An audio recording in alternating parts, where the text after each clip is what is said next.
Vortex. I said I was going to talk about this and I never did. I have this giant pile of clothes to fold, so maybe I should talk about it now because I have things to do.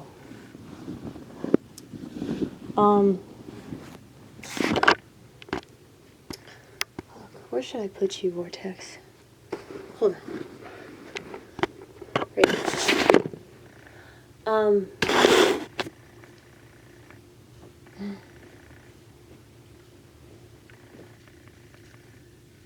So I have several friends of mine, and I'm sure many of you can relate to this because everybody has at least one friend that is this way, okay?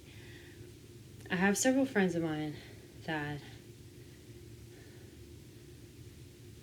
I don't want to say that they're like narcissists because that's a really, really serious diagnosis, okay? And as much as we obsess about mental illness, I am still not a clinical psychologist. So my assessments are the assessments of just a unconventional laywoman that refuses to take medication for schizophrenia. Okay? So I understand that it can be a little bit questionable, but typically my assessments are correct because I've had enough clinical people tell me that, but also, regular ass people that have these problems with, their family members or their spouse or their significant other or their friends, whatever.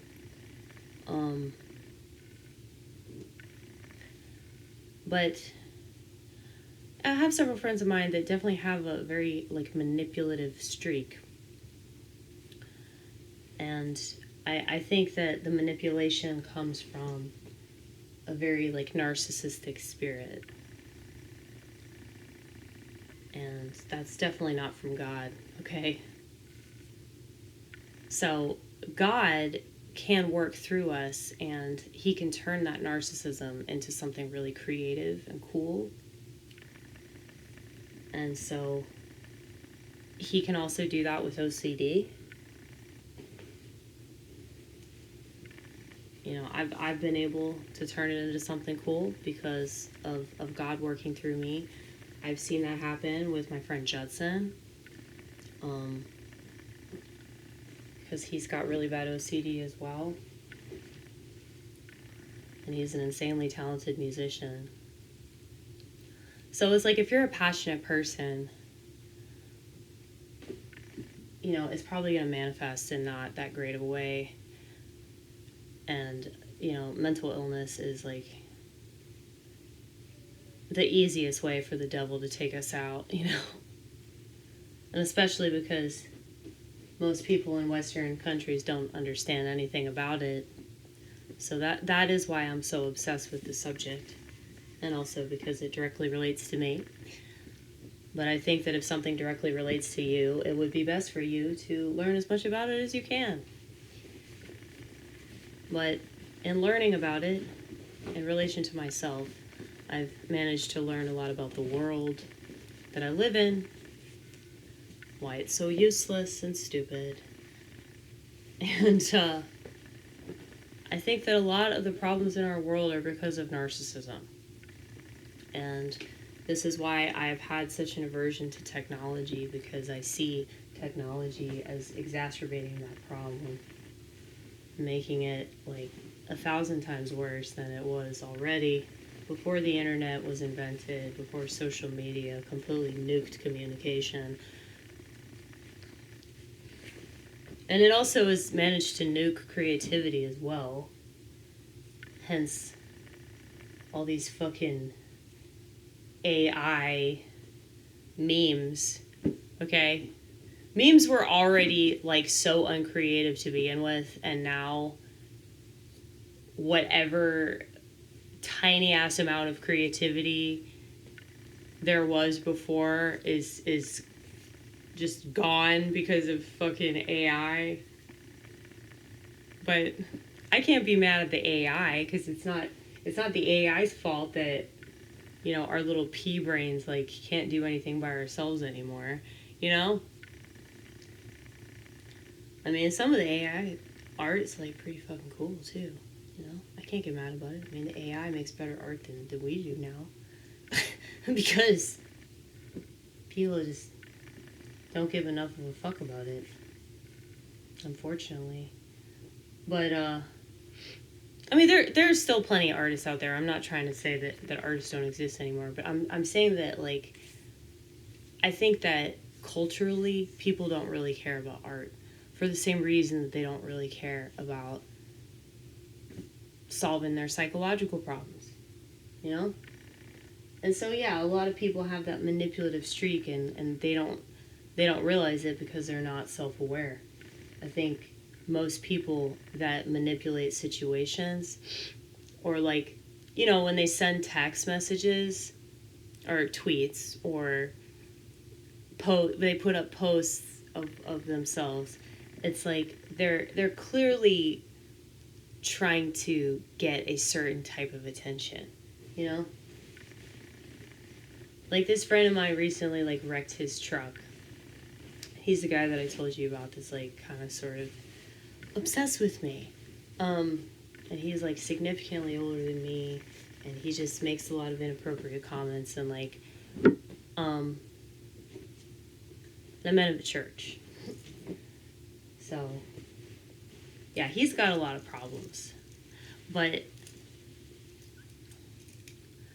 yeah, so he said something to me early this morning that was like, thank you for all of your help and all of your, I don't remember what it was. It was just like he was trying to give me like compliments, like, because this is what he does. He like compliments people because he thinks that that's how it's like gonna win them over, you know? If he just showers people with compliments that they don't have any use for. But, you know, I felt sorry for him. And I was like, I'm sorry this is happening to you. Like, I'm sorry that you have to go through this. And then he just text bombed me. Like, oh, I miss our long walks. Like, I wish I'd never smoked pot with him. Like, for real, for real. Because it clearly meant something different to him than it meant to me. Because I was just getting high, you know? It's like, I'm the type of person, like, okay, you know, we can take a walk, we can do this, we can do that. I don't really think anything of it. But then I'm like, dude, this person has a penis. If they have a penis, at some point during this hangout session, they're going to make some kind of assumption involving sex. Like, they probably won't say anything about it, but that assumption will be there.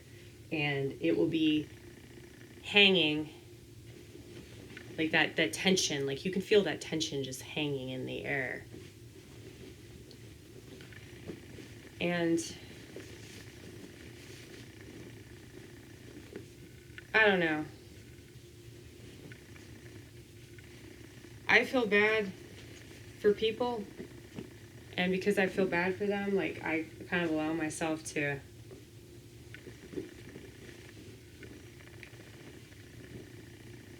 you know, be taken in by their bullshit.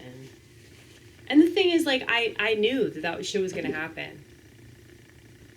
And, like, I knew exactly what he was doing, and I also knew that he didn't even realize that he was doing it, you know?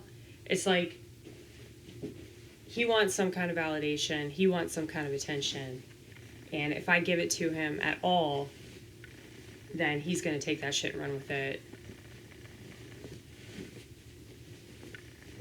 And then just, like, say things in hopes that I feel sorry for him, or say things in hopes that, you know, I feel appreciated by him or some shit. as if I need that, you know? But yeah, like a lot of people do that. And they do it for different reasons, but the main reason why they do it is because they need the validation, okay? And I guess I decided to shoot this video because I wanted to just kind of tell on myself for that, because I know that I talk a lot about boundaries, and he's the type of person that I've really had to like establish boundaries with, because he just, yeah, he makes inappropriate statements all the time, and like he started saying stuff, and like, yeah, I just stopped talking to him again because it's just annoying, you know? But really and truly, these people do not have self-awareness. They don't. Their frontal lobe is messed up, and like I've said before, if they're like frontal lobe deficient, they're like fucked, you know? They can't see themselves doing anything, and they totally screw themselves up. So, like, I don't think, like, most narcissists, I don't think are, like, malignant at all. They shoot themselves in the foot repeatedly. They probably don't actually desire to hurt anybody. But since they don't have self-awareness, and they don't have the ability to really do anything about their situations. You know, so they might feel guilty about it, and they might realize that they're screwed up, but they don't know how to do anything. Like, without the self-awareness, they can't do anything that would offer them, like, effective change. And so they're just kind of stuck. But, I mean, I do feel sorry for him, because he was driving a truck that was like a stick shift, and I guess he put the thing in neutral, and he went into somebody's house. I know he was working on somebody's house, and he went into their house to get water, and he came back out. He said his truck was gone, and he said it crashed through a fence and went over a thing of bleachers. Okay, so, like, I guess the person's house that he was staying at was, like, next to a baseball field. And so his truck, like, went over a thing of bleachers in front of the baseball field and hit a metal pole. And now he's completely, like, fucked up the front end of his truck. And I know it, like, it had to have, like, fucked up the frame. So, yeah, I mean, yeah, he's totally fucked. I mean, I don't want to say that because, you know, that sounds so hopeless. Because, I mean, he still has skills, you know? He's like a handyman or whatever. But, yeah, I mean, he was already, like, couch surfing and all that shit. And, like, he asked me, like, about 6 months ago if, like, he could rent a room for me, and I was like, absolutely not, dude. Like, don't ever ask me that. Like, the answer is not ever gonna be yes. Like, mainly because, you know, I'm not gonna let a dude that's, like, made it obvious that they have a crush on me, like, stay at my fucking house, you know? And I fucking hate men that don't know how to shut up. And he is, like, one of those, you know, because women are bad enough. Women that don't shut up are bad enough. But I can sympathize with them because they're women. So they just naturally talk all the time. And I know, I'm one to talk, quite literally, because of this channel, right? But that has a lot to do with my mental illness. It's not just like, oh, I'm a woman, so I just can't stop talking. It's like, no, dude, whenever I have those, like, periods of silence, oh my goodness, they are much needed, okay? I truly appreciate them. So, you know, maybe I'm talking to validate myself, but that's the thing. I get that from me. I don't need you to listen to me. So, appreciate it. I appreciate any kind of positive feedback, even negative feedback. I appreciate that shit too. But, yeah, I do this to help people that need to hear what I have to say. But I guess it's good for my self-awareness as well. But anyway,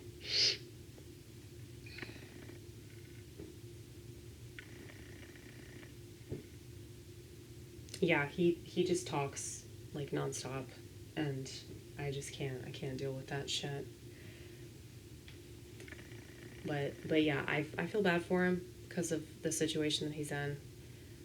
But at the same time, yeah, it's like he keeps ending up in these situations where he's just completely screwed.